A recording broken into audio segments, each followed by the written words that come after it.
Hello class, today we are going to talk about two-way tables and probability. Alright, so let's just jump right in there, there's a lot here. So, two-way table, what this is just a way of recording data, just a way to show what we've got. These are useful when you have information collected from a single source that can be put into two different categories. So, for example, let's say we took a survey of freshmen and sophomores, and we want to know, are they going to attend a school concert? Okay, we've got two different categories. One, what class are they in, freshman or sophomore? Two, are they going to attend? Show up, not show up. Right? So we have two different categories, what class they're in, are they attending? So we can put this in a two-way table. Okay, and we'll have the numbers going in here, where these two different columns, two different categories intersect. Right? And that is called a joint frequency. So where freshman joins up with attending, you have the joint frequency of freshmen that are attending. Where sophomores joins up with not attending, you have the joint frequency of the sophomores that will not be attending. Same thing with freshmen not attending, sophomores attending. These are the joint frequencies. Now you also have marginal frequencies. Okay, which aren't in this picture here. Marginal frequency is just when you total them all up. We'll put those totals out here in the margins. One over here in this margin, one down here at the bottom margin. So we call them marginal frequencies. And that's what we're going to do here. So we're going to take this same survey, only instead of being for the underclassmen, this is for the upperclassmen, okay, juniors and seniors. All right. So first we need to put in all of our titles. So there's those that we had before. Now for our marginals, that is just the total. This is going to be the marginal frequencies that are going to go here. So juniors attending, seniors attending, not attending, all that. So let's take a look at what we've got here. 106 juniors, 114 seniors responded to the survey. So where are we going to put that? That's just 106 people, right? It doesn't say if they're attending or not. All we know is those are juniors, so that's going to be total. Same thing with the seniors. So that's our total numbers there. 106 juniors responded, 114 seniors responded. Of those, 42 juniors, 77 seniors are going to attend, so we're going to put those. Well, that's juniors who attend, so that'll be our joint frequency here, and seniors who attend, joint frequency there, so we can put those in there. Now we need to figure out all the rest of it. Okay. Well, let's see, to figure out how many people didn't attend or are not planning on attending for the juniors, all we do is take 106 minus 42, and there we go. Same thing for the seniors. 114 minus 77, and that's how many are not planning to attend. So we still need this bottom row, and all we do, it's the total, so we just add it up. All right, 42 plus 77, 64 plus 37. Like that. Now we do need to put something here, and then we just total up these. Right? 106 plus 114, 120. And you'll notice it works the same way here. 119 plus 101 is also 220. All right, this is the total number of people who responded to the survey. Now you'll notice it wants us to organize the results, find and interpret the marginal frequencies. You need to interpret, what do these numbers mean? What is this 106? Well, that 106, very simply, that's the number of juniors who responded to the survey. 114, that's how many seniors responded to the survey. So what about this right here? What does this mean? Well, this is not the juniors attending, it's not the seniors attending, it's everybody who is planning to attend the concert. 119 students plan to attend, which means we have 101 students who are planning not to attend. And the 220, that's just how many people answer the survey. That's all that is. That is our total number of observations.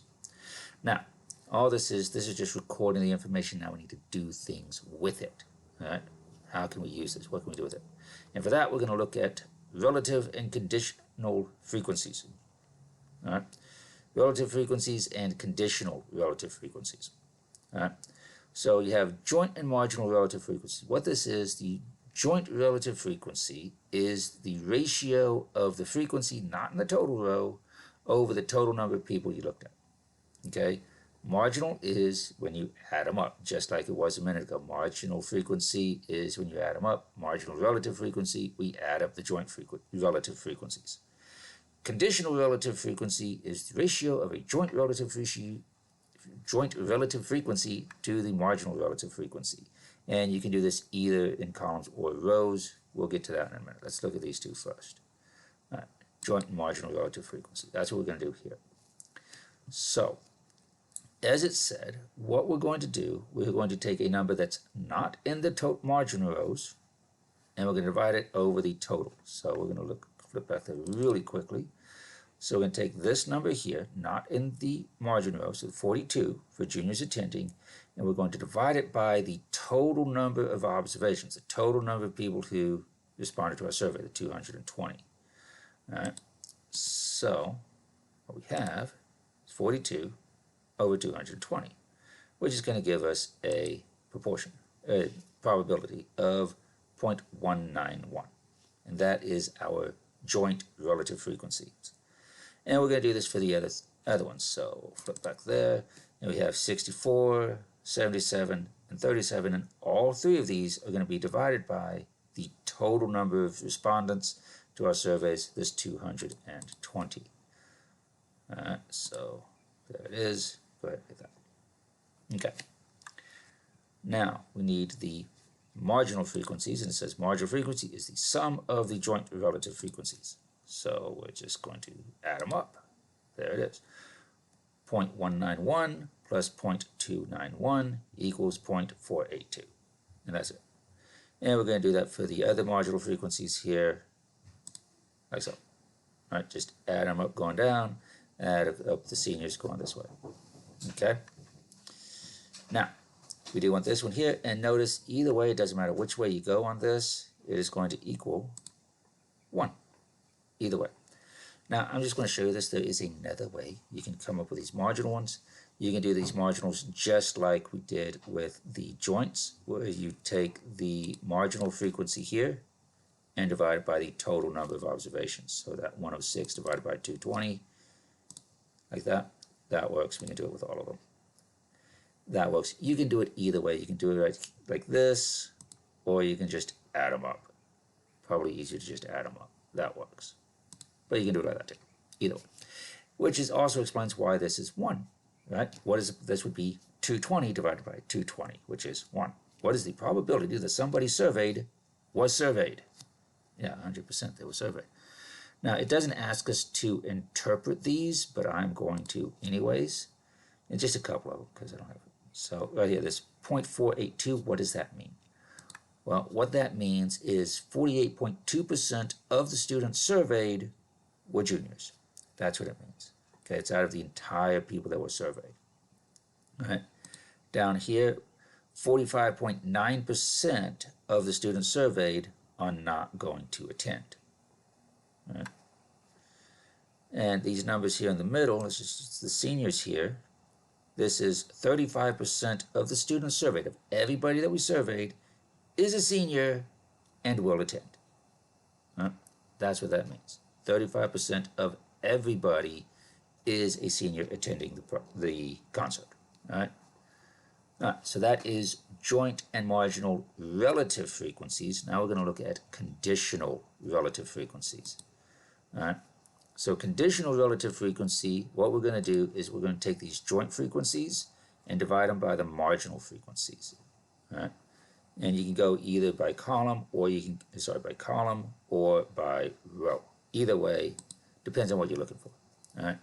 So here we want a conditional relative frequency based on the row totals, so based on the rows. So that means we're going to take all of our joint frequencies and we're going to use the row totals over here. That's what we're going to use. So what we have, for this first one, we have 0.191 divided by 0.482, right? Joint relative frequency divided by marginal relative frequency. And we just take that and calculate, we get approximately 0.396. And we do it for the rest of them. There it is. Using the row column totals, not the column totals. And just as you can see, what does this mean? What we can use this for? What this means, just this one for example, this means given that a student is a senior, so it's conditional on that student being a senior, because that's the total we used, was total seniors. There is a probability of 32.4% that they will not attend. Okay, there's another way to find these. Okay, so if you go all the way back to your frequency tables, there's my frequency right here, we can do the same thing here. We can take this 42 over 106, or the 77 over 114. Either way, that will also work. We can just use the frequencies and not the relative frequencies, and it'll give us the same answer. All right, it's the same thing. Now, this is based on the row totals. You can also do this based on the column totals. It doesn't ask us to do this, but I just want you to see that there is a difference there. So this is the same thing, conditional relative frequency based on columns, okay? Notice you get different numbers. They're not the same thing, all right? The first one is on the condition of class, all right? So for the junior class, how many are attending, how many are not attending? For the senior class, how many are attending, how many are not attending? This one is based on the column, so it's based on attendance. So what this means is that given a student will not attend, there's a probability of 41.6% that they are a senior, all right? So it goes the other way. One, given that they're a senior, what's the probability they don't show up? This is given that they're not going to show up, what's the probability that they're a senior? Okay? So you have different givens, it's based on a different condition, okay? So you got to pay attention, do they want it by the rows or do they want it by the columns? Okay. Now, also, these are all, you got 2 here, you got 2 there. You can go more. So, for example, if we took that freshmen, sophomores at the very first example, we could put it with total seniors, juniors and seniors, upperclassmen, underclassmen, the entire thing. We can have something like that. So I've got 4 rows here, 2 rows here, but I still just have 2 categories. Category of class, category of attendance. All right. And we can do the relative frequencies there as well, which is useful. This lets you know that, hey, about 55.9% of the student body is planning to attend. So you know how many people you have at school, you know how many seats you need. All right, make sure you have enough seats, make sure you have enough snacks, that kind of thing. All right. All right. Now then, let's do some other stuff with this. We're going to find some conditional probabilities. So we have a satellite TV producer surveying customers in 3 different cities. This survey asks, would you recommend our service to a friend? And here are the results. Got it in a two-way table, and they've already done these as joint relative frequencies. Okay, so we've got these as percents, probability kind of things. So what is the probability a randomly selected customer who is located in Glendale will recommend the provider? Okay. Now you say, look at that, oh, well, it's 29% that they're in Glendale. Not quite. It's 29% of this is 29% of everybody. We only want out of the Glendale people. All right. So if you'll remember back to previous lesson, the probability that they say yes, given that they're in Glendale, is the probability that they do both over the probability of the given, right? So the probability they do both, that's 29, over the probability that they live in Glendale, and that's these two added up. So 0.29 over 0.29 plus 0.05 out of all of the Glendale people, which is approximately 0.853. So the probability that a customer who's located in Glendale will recommend the provider is about 85.3%. Glendale people like your service. Okay. What is the probability that a randomly selected customer who will not recommend us lives in Long Beach? Okay, so this is just looking at the people who say no. Well, given that they do not want to recommend our product, so given that they will say no, what's the probability that they live in Long Beach?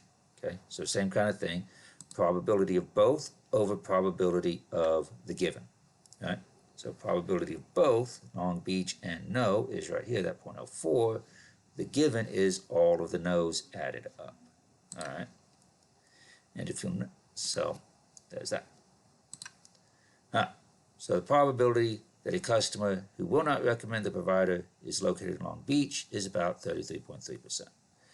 These right here, you notice, this is that conditional relative frequency. It's the probability of the relative joint relative frequency over the total, the marginal, right?